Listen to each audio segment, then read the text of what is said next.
There is a man sitting at his kitchen table on a Sunday morning, coffee in hand, spreadsheet open. He has done everything right. 3 years of maxing his 401k. Debt is down, lifestyle is flat. He is disciplined in a way that most people his age simply are not. And when he opens his net worth tracker, it barely moved. Same as last month, same as the month before. He does not say it out loud, but the thought is already forming. Did I miss something? He did not miss anything. He is just in the phase that no one warned him about. Let me show you exactly what I mean. David is 42, solid income, 4 years of methodical, consistent wealth building. He checks his net worth every month. Some months, it ticks up a few $100s. Some months, it barely registers. Logically, he knows he is ahead. Emotionally, he feels like he is standing still. And that gap between what the math says and what the gut feels, that is where the strategy dies. Because David starts questioning. He reads about the guy who bought real estate at 40 and retired at 50.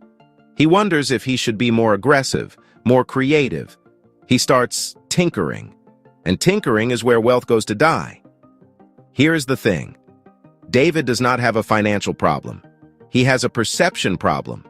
Net worth does not grow in a straight line. It grows in a curve. And the first portion of that curve is so flat, so visually unimpressive, that most people read stillness as failure. They are not wrong to notice the flatness. They are wrong to conclude that something is broken. Think about a freight train. When a locomotive starts moving a fully loaded train, and for the first several hundred feet, it barely looks like it is moving at all. Every engine is running at full capacity. The brakes are releasing. The mechanical resistance is being overcome. Car by car. The energy is real. The work is enormous. But from the outside, nothing appears to be happening. And then, past a certain threshold, the whole thing is rolling at full speed, effortlessly, with almost no additional input required. Your net worth works exactly the same way. The question is not whether the train is moving. The question is whether you understand what phase of the track you are on.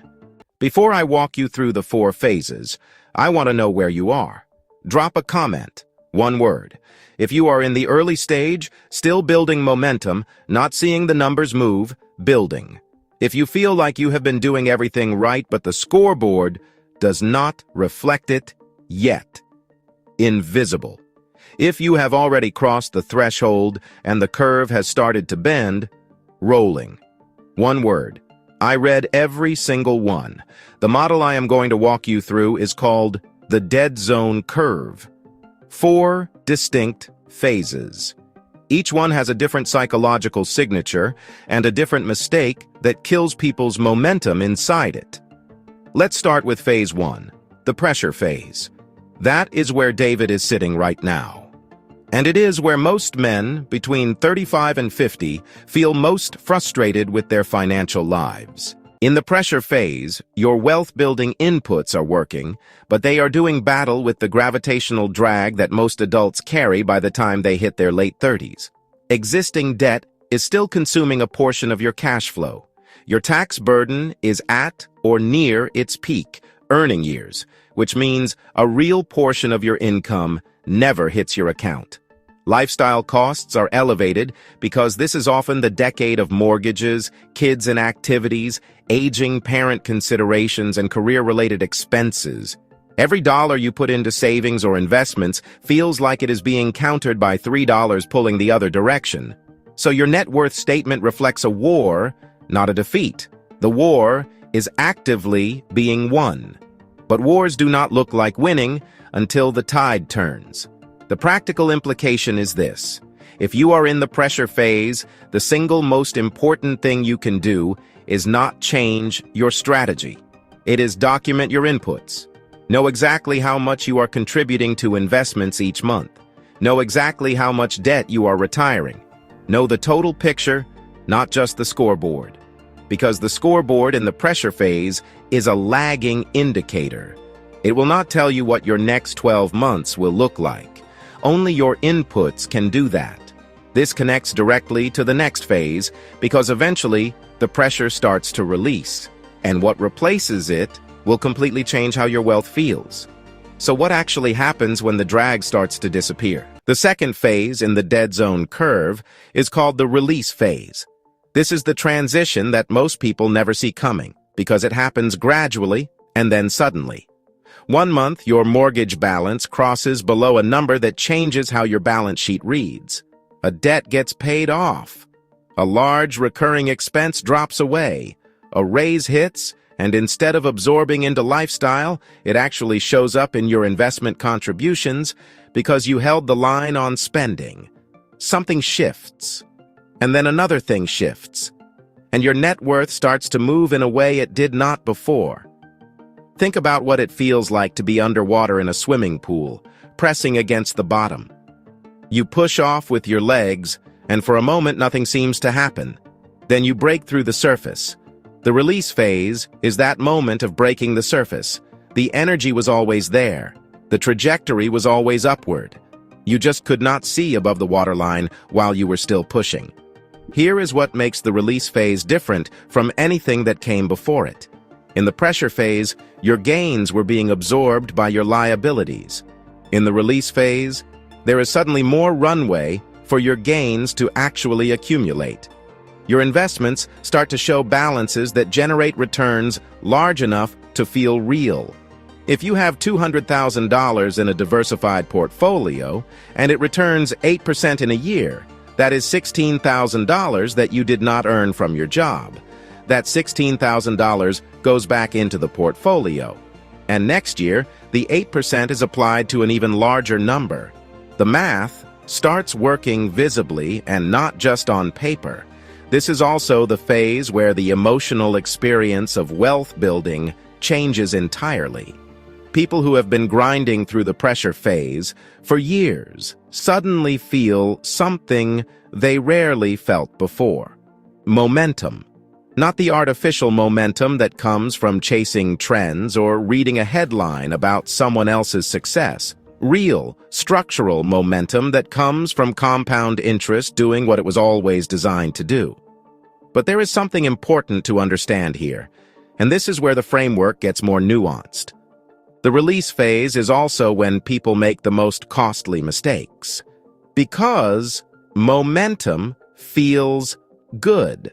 And when things feel good, it is tempting to start spending in ways that reintroduce drag into the system. A bigger house, a car upgrade, a renovation project. None of these things are wrong. But if they happen in the release phase, before the momentum has fully stabilized, they can push you back into pressure and extend your dead zone by years. The release phase is not the signal to celebrate by expanding your expenses. It is the signal to hold the line a little longer and let the engine fully engage before you ask it to carry more weight. That discipline in the release phase is what determines whether someone enters the third phase on schedule or delays it by half a decade. And the third phase is where everything people thought wealth felt like finally starts to be true. What does real financial acceleration actually look and feel like from the inside? The third phase of the dead zone curve is called the acceleration phase.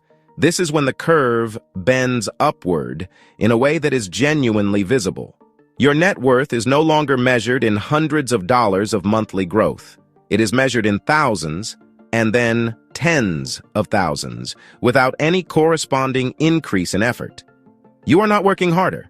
In fact, in many cases, you are working slightly less intensely because the financial pressure that used to make every career decision feel urgent has softened.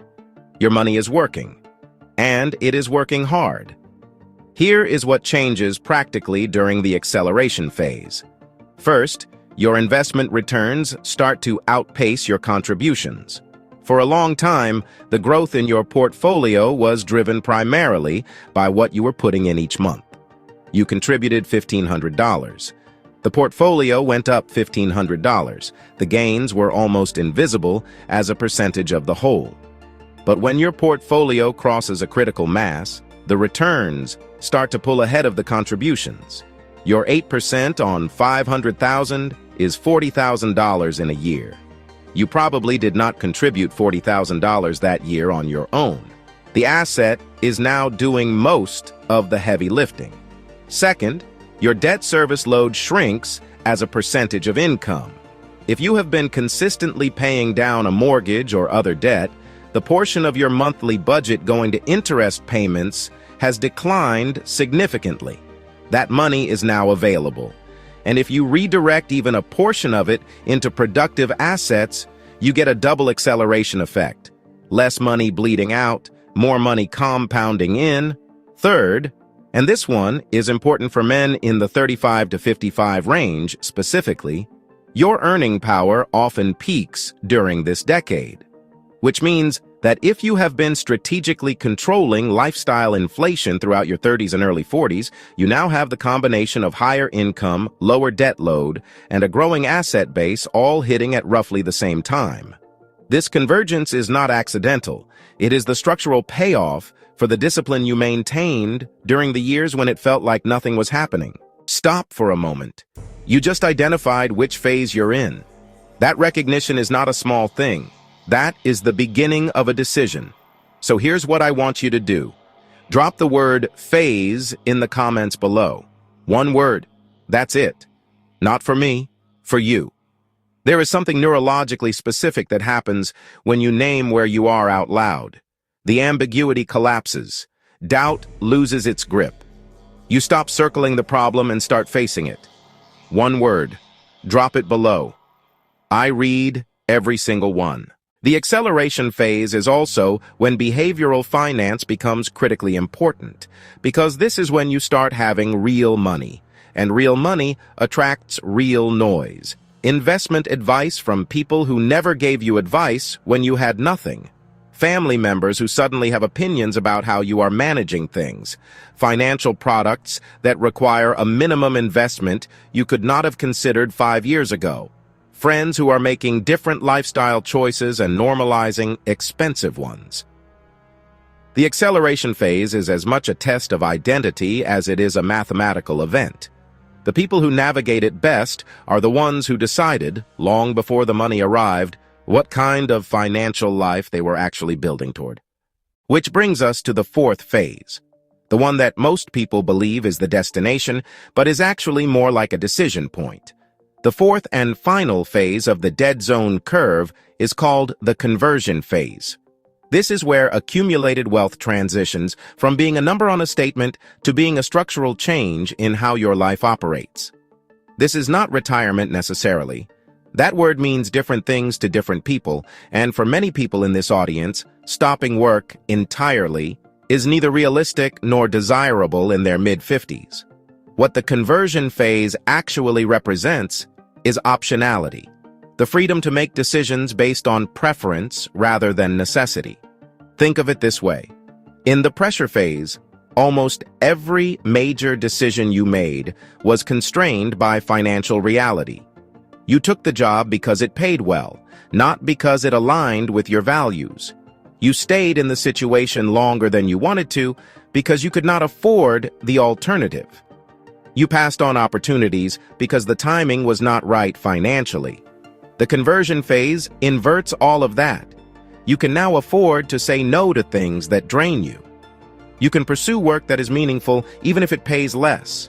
You can take risks that would have been reckless a decade ago because your baseline is now secured. But here is the difficult truth about the conversion phase that nobody talks about in financial content.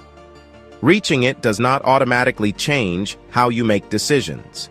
The habits of financial anxiety do not disappear the day your net worth crosses a threshold.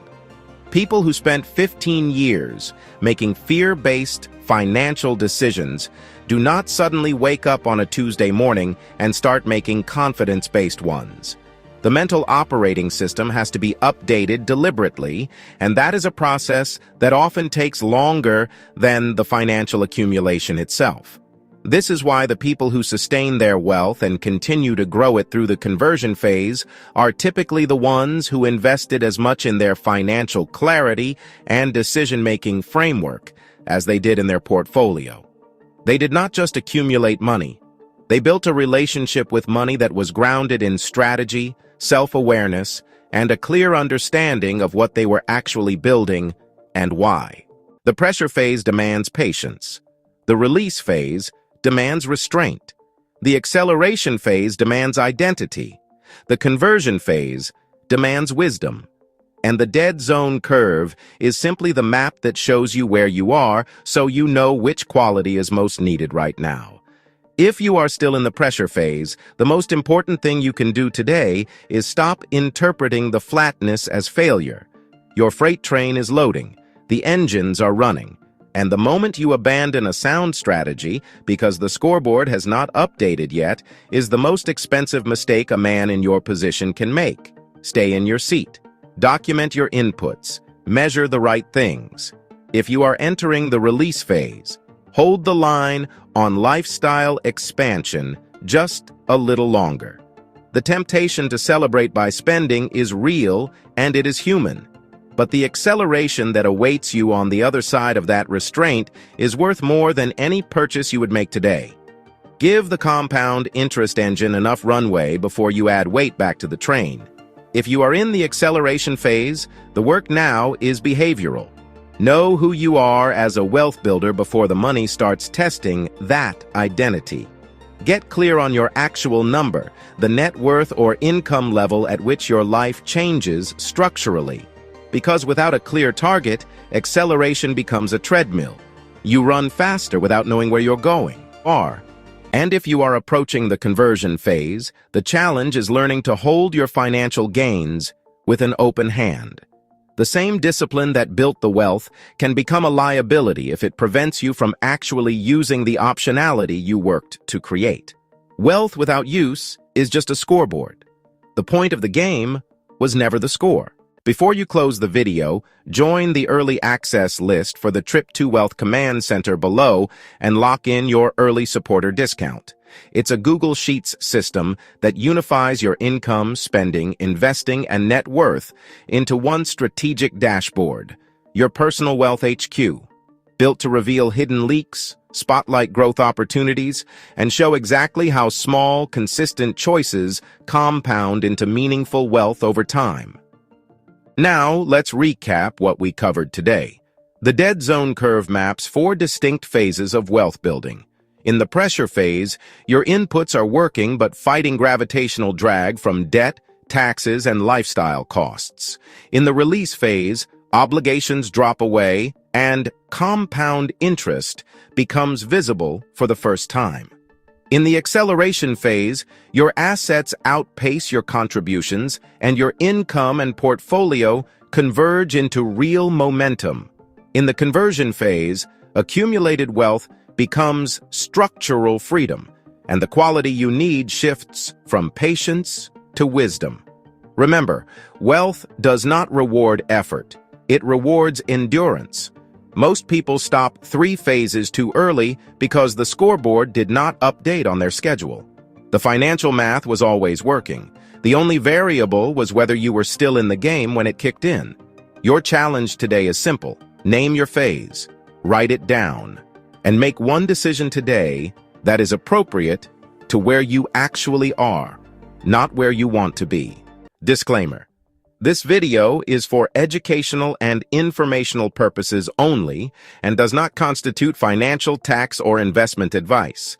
Please consult a qualified financial professional before making any financial decisions. Until next time, stay consistent, stay patient, and stay winning. See you in the next video.